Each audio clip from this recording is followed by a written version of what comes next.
Hello there, and welcome back to Midlife Rises. It seems that every time I'm doing this taping, there's always something going on.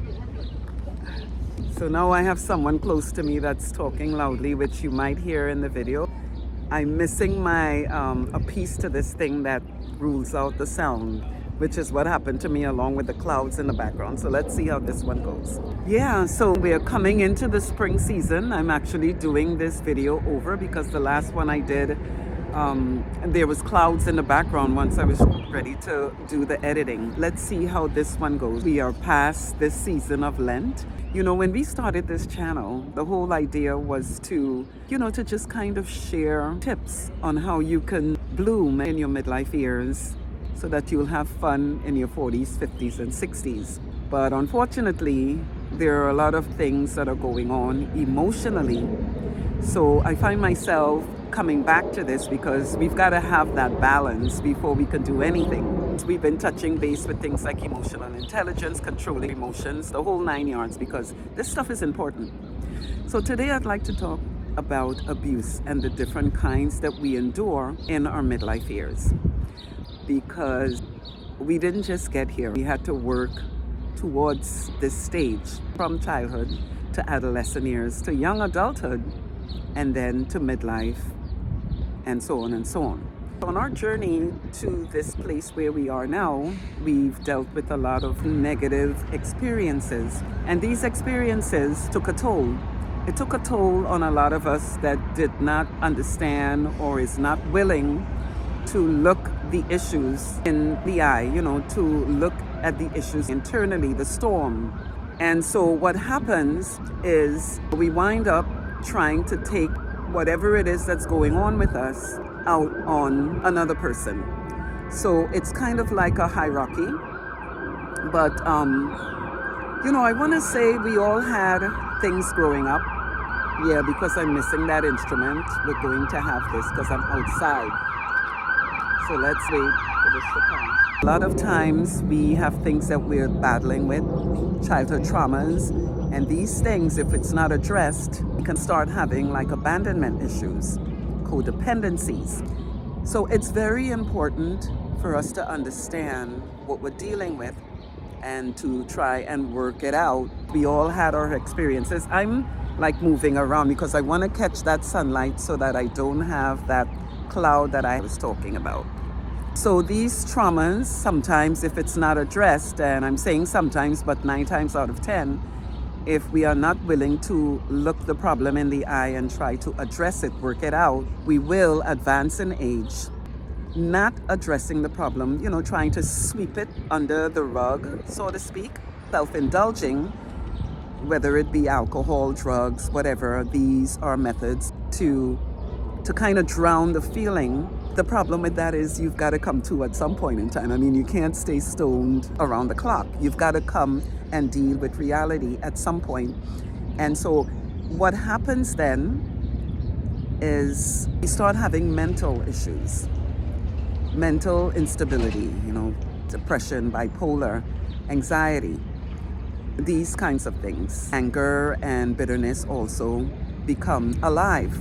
So this is where we start dealing with the abuse. The ones who are not seeking out therapy and trying to really fix the inner storm, they're going to have someone close to them pay for it, because Peter has to pay for Paul. It's always like a domino effect, So I want to talk about this today because the abuse is not biased. It can come from anywhere and anyone in any situation. For example, you can have abuse in any kind of relationship, whether it's friendships, partnerships, marriages, family life, amongst siblings, having issues with adult children, and so on, which we'll cover.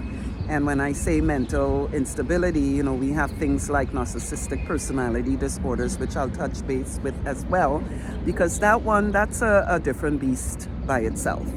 But when you are talking abuse, any form of abuse, whether it's physical, mental, it's not a good thing, because you're talking about your health now. And we, as human beings, we like normalcy. So it is a natural thing to wake up one day and find things happening, the abuse taking place. and convince ourselves that it's normal and that we need to stay in it. Because to make a change, not everyone is able to do that, number one. And then you have to be able to identify with the fact that it's even taking place. This is why I try to touch base with the me times, because with all that I'm talking about, the common denominator here is self-love. And if that is in place, then you will be able to take charge of any situation. So the first thing that I want to talk about is abuse in family life. Believe it or not, you have some adult children that are actually putting their hands on their parents, if you can imagine that. With this one, it's a little more sensitive. You are dealing with your child, but it's an adult. When the pandemic kicked in, it seemed to have caused things to go awry. It got more crazy. Because in that instance, a lot of adult children either, returned home or never left, and they are in the home and not looking to contribute, feeling entitled, like they are still children, but they're disrespectful and abusive. To try and keep that relationship, it's very sensitive, it's very tricky, because you've got to be able to do that tough love and still keep things under control. I've had my experience with this. So nothing that I'm talking about here today is hypothetical. In all of the instances that I'm covering, I was there. And with me, I'm like a colonel. I have a colonel mentality. I'm very strict. I have boy children. I kind of grew up with them because I had them fairly young. Even though we did a lot of fun stuff together, there was a line that I was not looking to have crossed. And when they started to grow into adolescence and, young adulthood, I was finding that I was being challenged somewhat, and I kind of squeezed things back into place. But sometimes it's not just you. I was divorced, I was a single parent, and sometimes you have troublemakers in the background that would try to induce those situations where you are not getting support but will actually be encouraging it. So everyone's different, but all in all, that kind of abuse is very tricky, because you have to understand that at some point you've got to shut everything down. You've got to cut that cord. Most of the times we are sacrificial lambs to our children. That is what we do. And it's not like we're looking for payment for the job that we did. It was our responsibility. But at this stage in our lives, they were supposed to move on so that we can start to flap our wings, because we're still going at it. These children, most of them, they still want to do that connection by the hip, but they're not respectful, they're not sensitive, and they're extremely abusive. So you have to understand when it's time to cut that cord and not look for that relationship. It's going to be there. Things are going to be fixed, but you've got to understand when it's time to let it go, because it will only get worse once it starts to happen. It shouldn't be going on anyways. The way we were raised, it is not something that you do in disrespecting your parents. I'm not saying that there are not parents that were abusive. What I'm saying is that we need to understand that this is something that you do not do. This can affect your life in a crazy way later on, because the world is a circle, things turn around. Eventually you yourself will be a parent. Does it make it any easier if you have one child as opposed to 3 and 4? It's the same beast. Because you have 3 and 4 children ganging up on you, that's extremely painful if you're a single parent.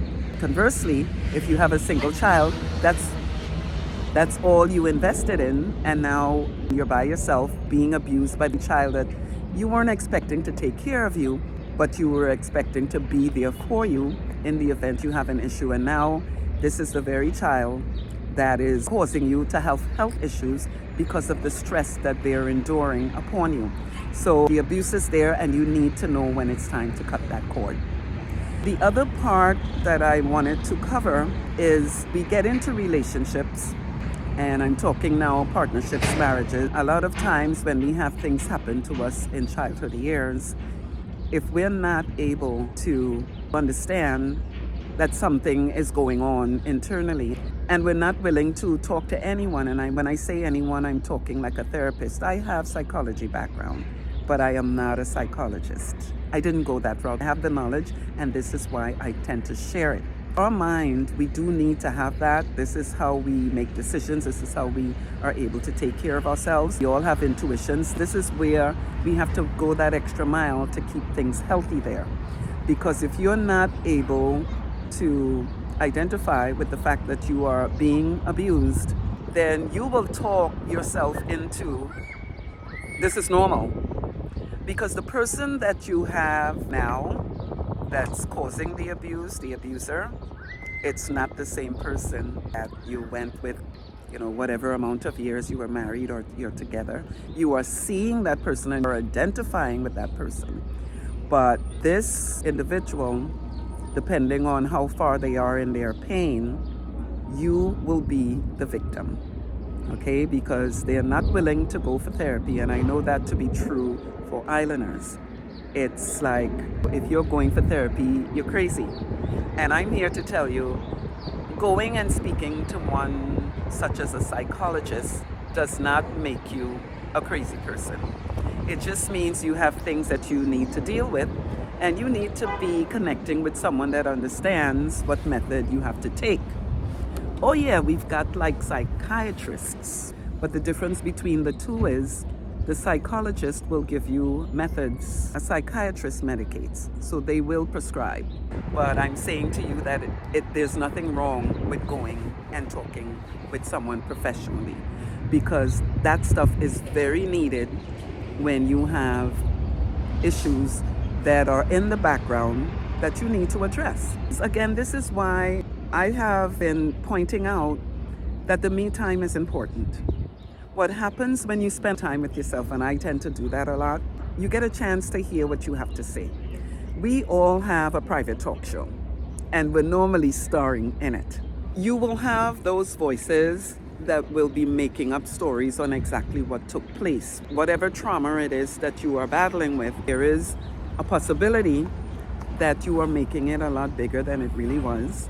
And when you do that me time, you tend to listen to what you have to say, and you start to understand your ill feelings, what triggers it, and what it is that you need to do to fix it. I do a lot by myself, and when I say spend time with yourself, I'm not talking going somewhere and watching a video or listening to music. I'm talking having that quiet time.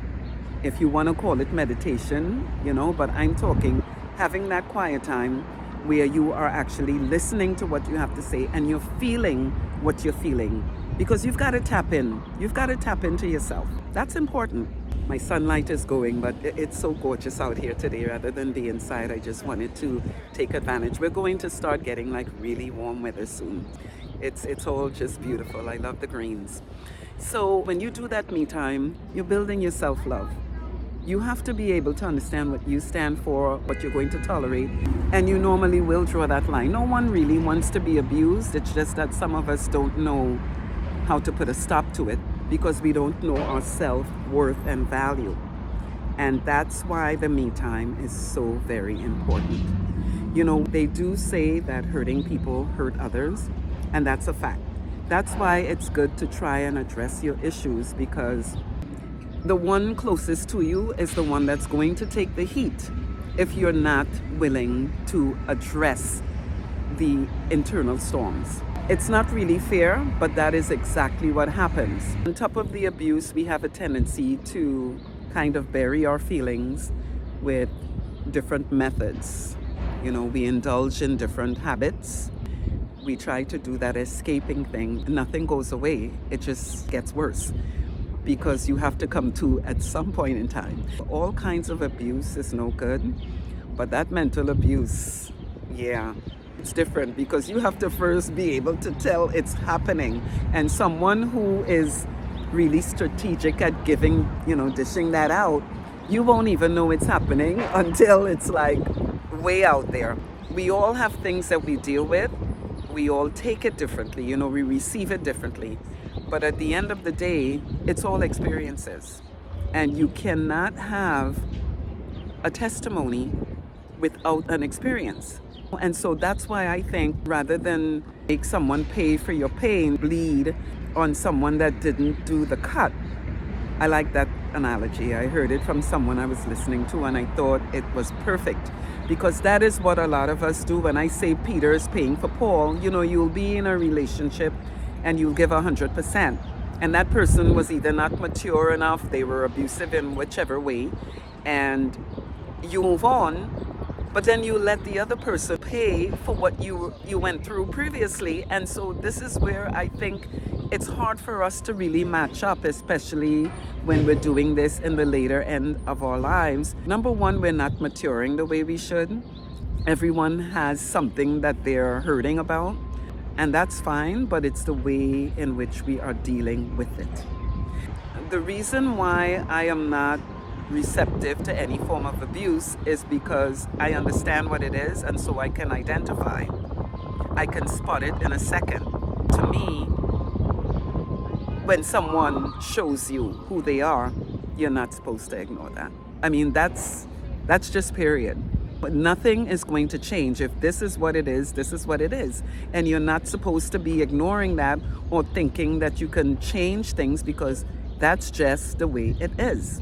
I don't have any kind of obsession. I try to be conscious of who I am, and I'm constantly working on bettering myself. I love myself in the sense where I don't have any kind of addictions.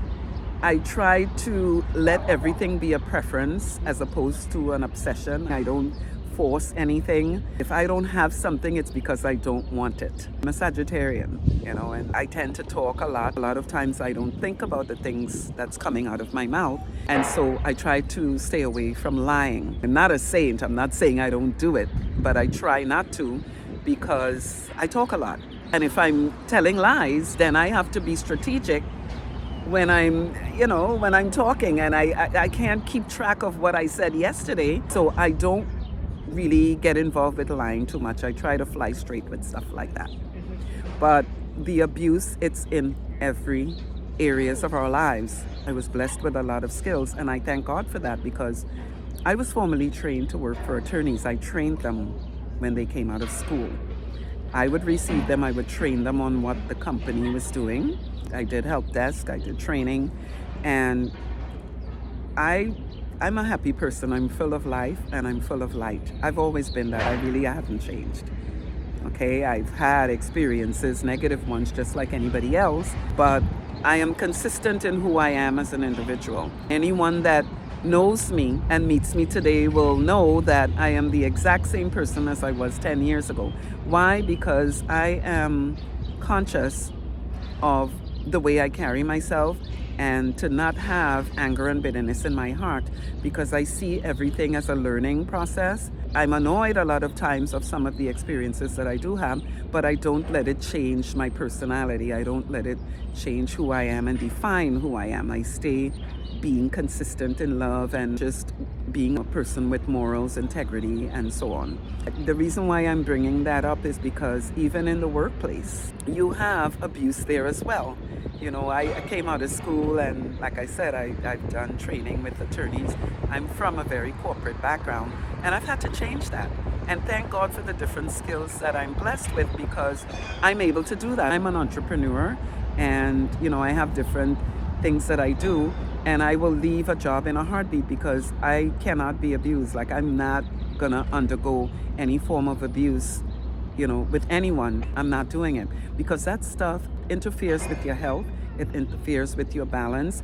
You can't have that kind of instability, because other things come from that, and I'm talking like physical and mental illnesses. So you have to be careful when you are making up your mind to put yourself under unnecessary abuse. Now, on the jobs, like, I'm sitting there, I'm laughing, I'm talking because I love what I do and I do it well. And someone who is living in the boondocks, in the mansions, they're coming in, and whatever is going on in their lives, money is not fixing that. The happiness, the peace is not there. And here I am just shining in the darkness. That's not going to be allowed. I'm not going to be receptive to someone that I am under. And it has happened over and over. I've found myself having to, just kind of give notice and walk off a job that I enjoy doing, because the abuse is there as well. A lot of times when we are undergoing abuse from another person, it's the pain that this person is feeling, and you are just the one that is around so that they can take it out on. It's not fair, but that is what takes place, unfortunately. And so you have to have your self-love and your self-worth in place to draw that line when you become a victim. You've got to know when you have to cut that loose. A lot of times it has nothing to do with you. I'm not saying that you should stay and take it. I'm just saying you need to understand where it's stemming from and do what you have to do to protect yourself.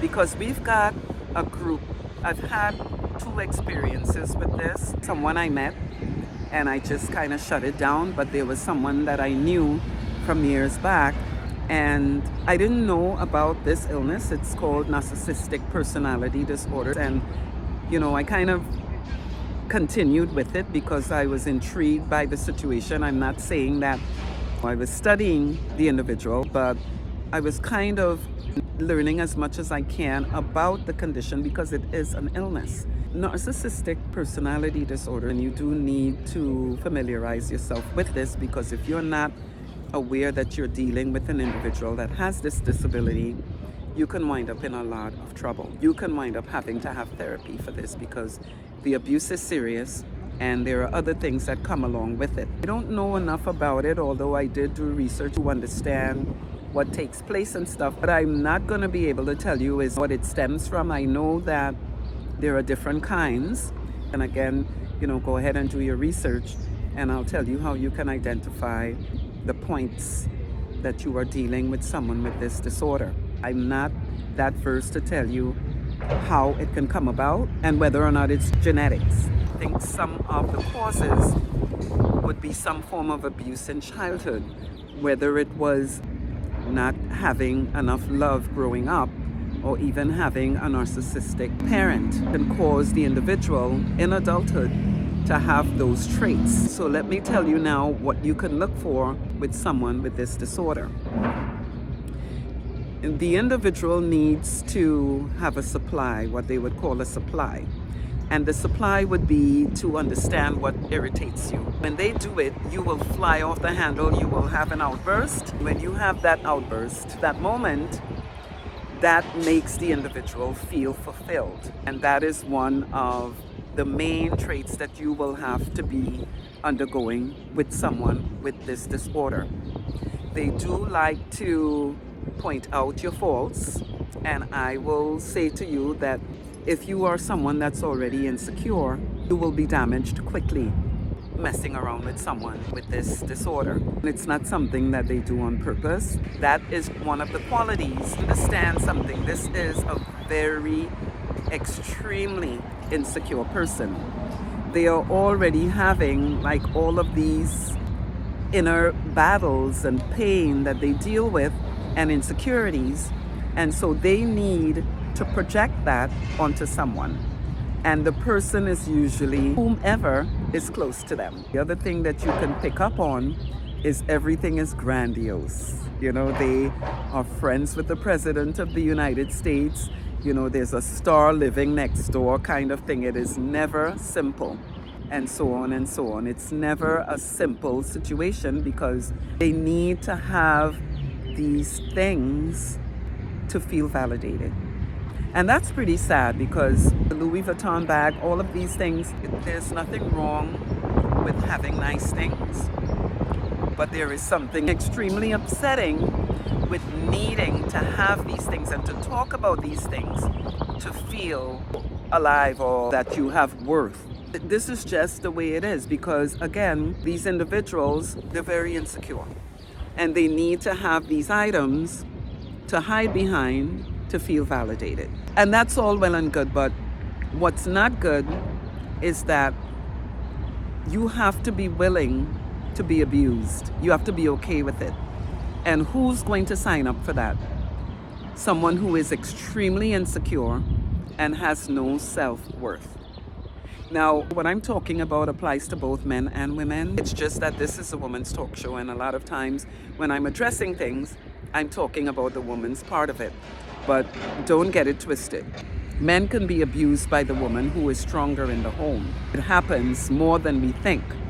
And in terms of narcissism, If you have two narcissistic people, that's a couple, the strongest one is who is going to do what I'm explaining you, because the abuse is not going to stop. It's just that one is going to be able to overtake the other because they're the stronger one in the relationship. So the abuse is still there. It's just a matter of who's going to zoom who. You know, it's really interesting, the life that we live right now, because, and let me finish with the things that you need to understand about being in a relationship with someone that is narcissistic. Because when we talk about narcissism or someone that is a narcissist, they'll joke and say Trump is a narcissist. But understand what we're talking about here. When you say someone is a narcissist, you have to pay attention, because this person's ultimate goal is to break you. You know, they break their toys. Their ultimate goal is to put out your light and to break you at any cost necessary. And if you are not receptive to being stomped on, to being a doormat, and you decide to step back, well, then the other part of it is they will need to ruin your reputation. Because a lot of times people are not seeing the individual for who they are. They see the sweet side of that person. So you will not be able to explain what you are going through with this individual, because they don't show everyone the side. It is understood that these individuals wear a mask. That's all well and good. I don't go that far into it, because you have to know what you're going to tolerate and what you're not going to. The lying, I didn't realize that's part of the illness. And, you know, I mean, this is an illness, so you've got to give it a little leeway. You've got to give a little sensitivity. It's not something that's being done on purpose. But when you start to have to make a decision between your stability, your health, that's where you have to decide whether or not you want to continue to play this game. But again, just know that when you decide you don't want to be in the relationship, the person is going to start to work on your reputation. That is something that they do. They will lie on you, make up stories, and just work on ruining your reputation. What they're getting out of it is a mystery to me, but that's part of the disorder. That is part of it. The lying, the creating of stories, that's just part of it. And as long as you understand what you're dealing with, and this is in everything, right? You need to understand what you're dealing with in any situation, whether it's, you know, it's someone with a personality disorder, or, you know, someone that is just downright unstable mentally. You've got to understand, because if you don't know what you're dealing with, then you would be putting 100% into something that is not going to be good for you, and in the long run you can really wind up in a situation. So you have to be careful. Okay? Abuse is in no way, form, or fashion something that you should be receptive to.